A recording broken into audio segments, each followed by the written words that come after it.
Добрый вечер, дорогие друзья. На дворе май, пятница 13, в Якутске 19:08. И вы смотрите в прямом эфире информационно-аналитическую авторскую программу «Арена событий», программу для тех, кто хочет знать события в лицо. В студии Владимир Сенюшкин. Как всегда, в прямом эфире мы рады принять ваши звонки. И я так думаю, что сегодня будет, должно быть, во всяком случае, много звонков. Телефон вы видите на своих экранах 35 33 10. Мы, как всегда, рады общению с вами. Сегодня у нас в гостях заместитель генерального директора АО «Водоканал» по правовым вопросам Эдуард Станиславович Гордусенко. Эдуард Станиславович, добрый вечер. Здравствуйте, Владимир. И советник генерального директора «Водоканала» Николай Васильевич Лепчиков. Николай Васильевич, добрый вечер. Добрый вечер. Есть такая пословица, что страна оказалась не готова к снегопаду. Всегда он приходит неожиданно. А водоканал оказался готов к межсезонью? И какие работы проводились к этому ожидаемому наверняка времени года? Да, паводок для нас каждый год. Мы ремонтные работы проводили почти всю зиму, подготовки к паводку.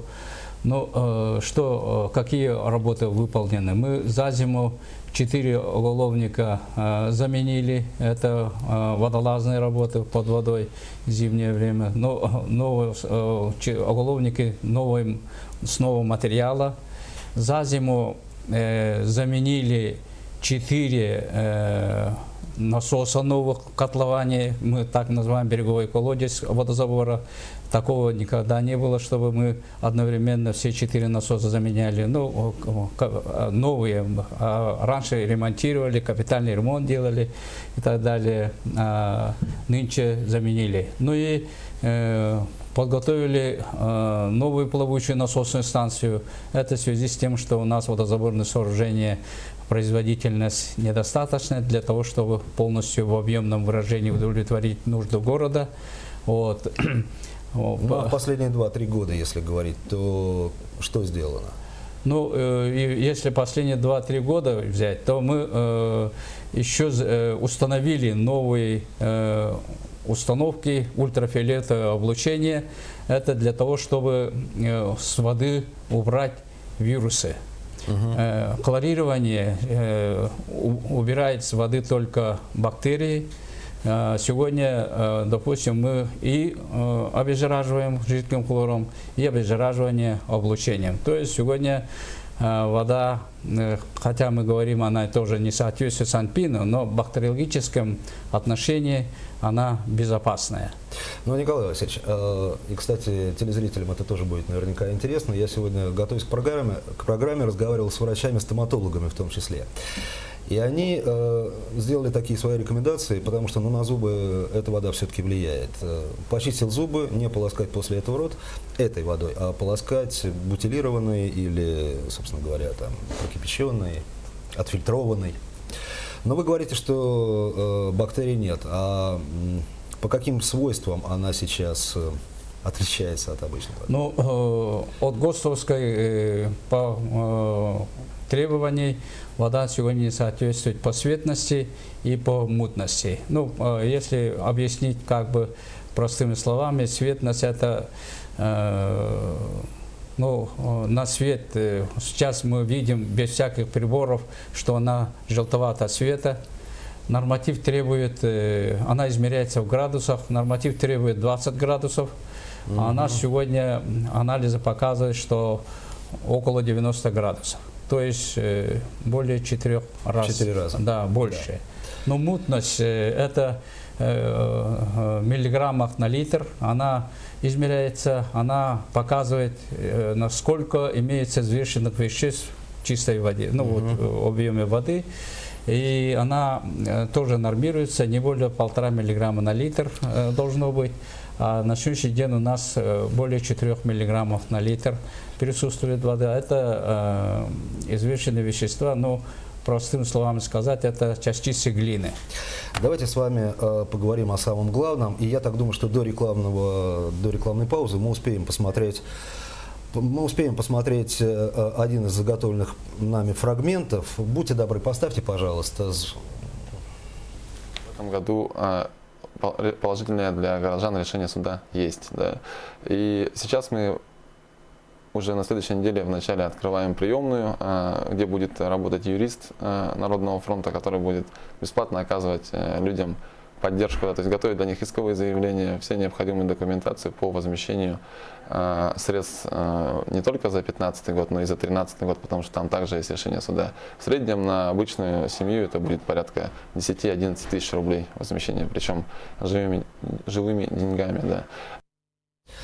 Ну, мы все понимаем, что речь идет о брифинге, который был 10, если я не ошибаюсь, мая, да? Да. И мы, конечно, сейчас вот продолжим обсуждение, запомним этот фрагмент. Сейчас мы выходим на рекламу, 2 минуты, после которых вернемся в студию.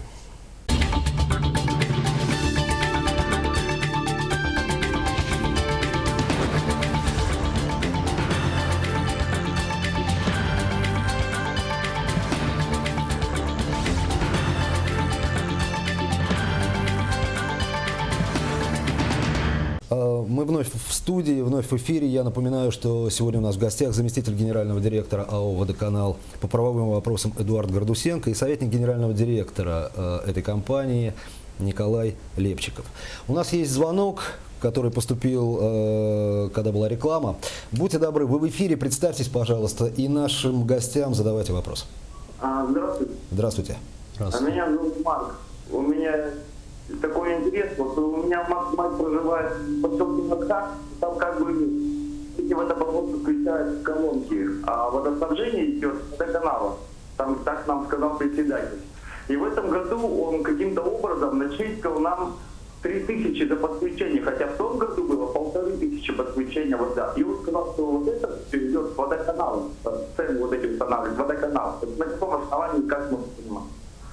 Спасибо за вопрос. Понятен вопрос, нет?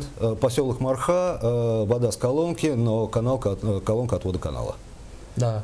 И почему, собственно говоря, в прошлом году было 1500, а в этом 3000? За установку? Да. Нет, вот за установку-то мы от жителей не берем. Это нас где установить, сколько установить, обязывает городская администрация. Мы за установку от населения не берем, а за разбор от колонки населения. За разбор. Да, там есть специальный тариф. Он мог вырасти в 2 раза за год? Не может быть, что тариф от водоколонки возрос в 2 раза. Она намного ниже. Тогда что вы посоветуете зрителю? Разбираться? Если я правильно понял, то, видимо, там была установлена колонка, или колонка стоит, и какое-то подключение произвели за 3000 рублей. В прошлом году это было 1500 рублей. Ну, честно говоря, это произвол, что ли, это получается. Давайте сделаем так. Вы готовы выслушать этого человека, принять его, если он обратится с удовольствием. к вам? Пусть приходит. Заместитель генерального директора по правовым вопросам Эдуард Станиславович Гордусенко, я прошу вас, обращайтесь. Давайте мы продолжим. Перерасчет, собственно говоря, да, вот на чем были сломаны копии на брифинге. Возможно делать, невозможно делать. Очень острый вопрос, Владимир. И, кстати, перед тем, как на него ответить, хотелось бы сказать огромное вам спасибо, что дали выступить в прямом эфире, потому что сколько мы не делаем комментариев по этому поводу, к сожалению, некоторые СМИ преподносят это все неправильно, но не в той мере, в которой мы это объясняем населению. Значит, по поводу перерасчета. Во-первых, некоторые журналисты трактуют решение суда, про которое мы все говорим, значит, по-своему. Говорят, что решением суда обязали водоканал сделать перерасчет населению и так далее. На самом деле это не так. На всякий случай мы это решение сюда принесли, но в принципе с ним можно ознакомиться, я не знаю, на нашем официальном сайте водоканала. То есть о чем говорит решение суда? Решение суда говорит о том, обязывает водоканал привести качество воды в соответствие. На этом все. Привести качество воды в соответствии с СанПин. Что априори в межсезонье нереально. Совершенно верно. Но на сегодняшний день мы, собственно говоря, этим и занимаемся, строя новый водозабор. Да. Я думаю, все это уже знают. А теперь непосредственно касаемо перерасчета. Позиция в этом вопросе водоканала такая, что перерасчет делаться должен в установленном законом порядке. Но опять же здесь возникает какой вопрос. Вот коллега до этого выступал, говорил, обращайтесь к нам там, с исковыми заявлениями и так далее за 3 года.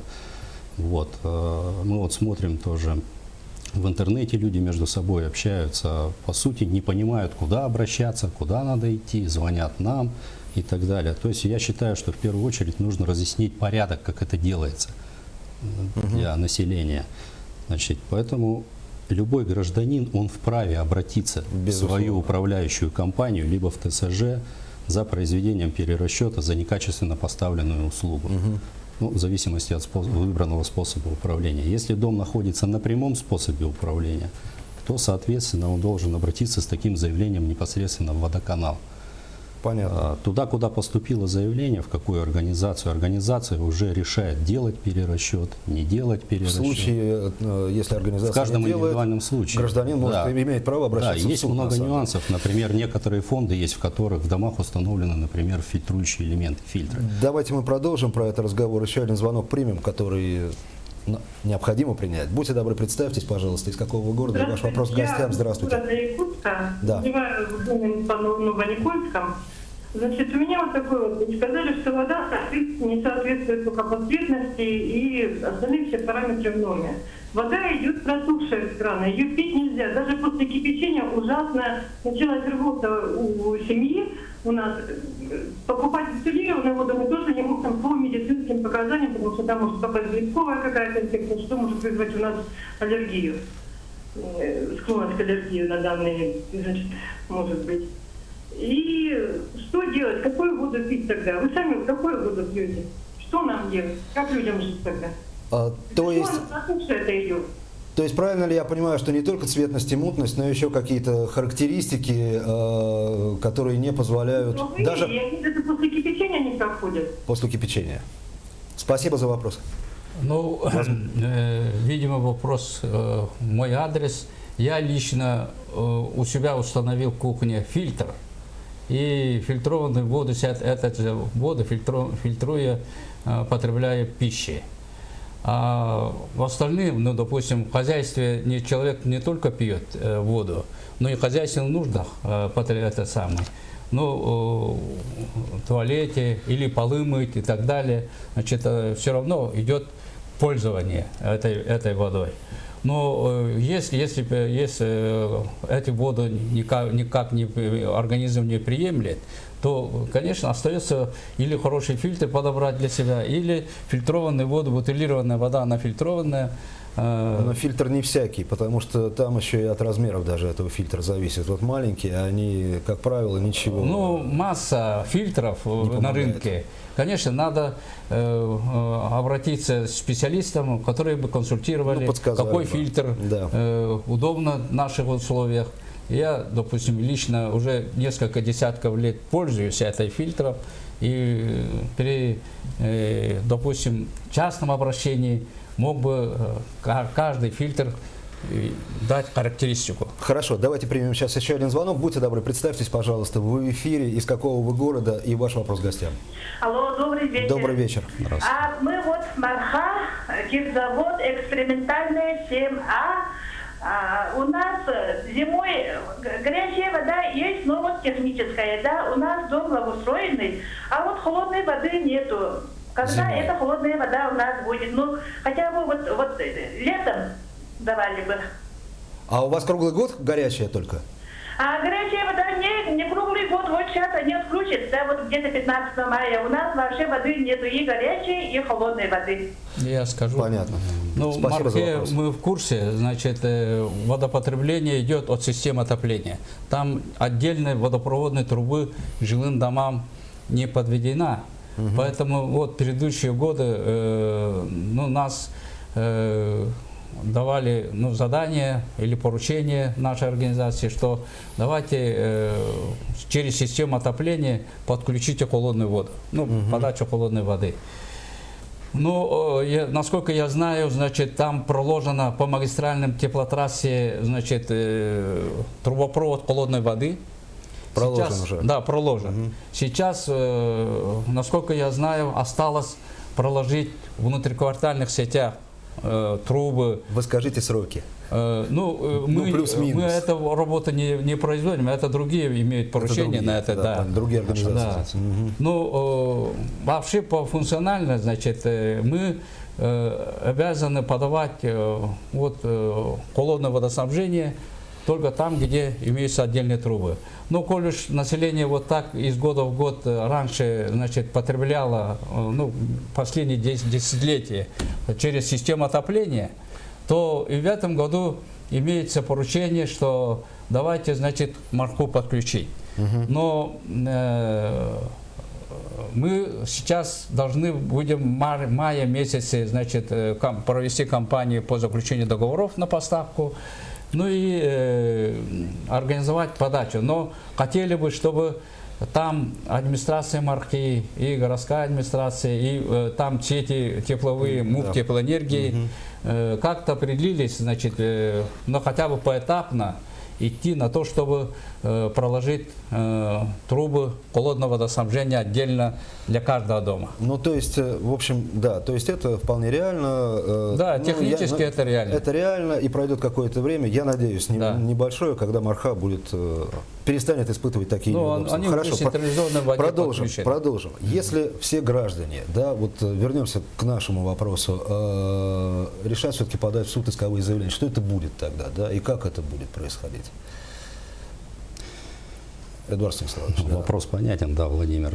Давайте мы сейчас, то, что коллега говорил с 2013 года, это пока спорно все, да. Мы сейчас говорим про то решение суда, которое у всех на слуху, про которое говорит Роспотребнадзор. Там обязали, период был с 1 мая по 30 сентября, что вода не соответствовала Санпину. Вот если только в этот период взять, то компания понесет убыток в 132 миллиона. Понятно.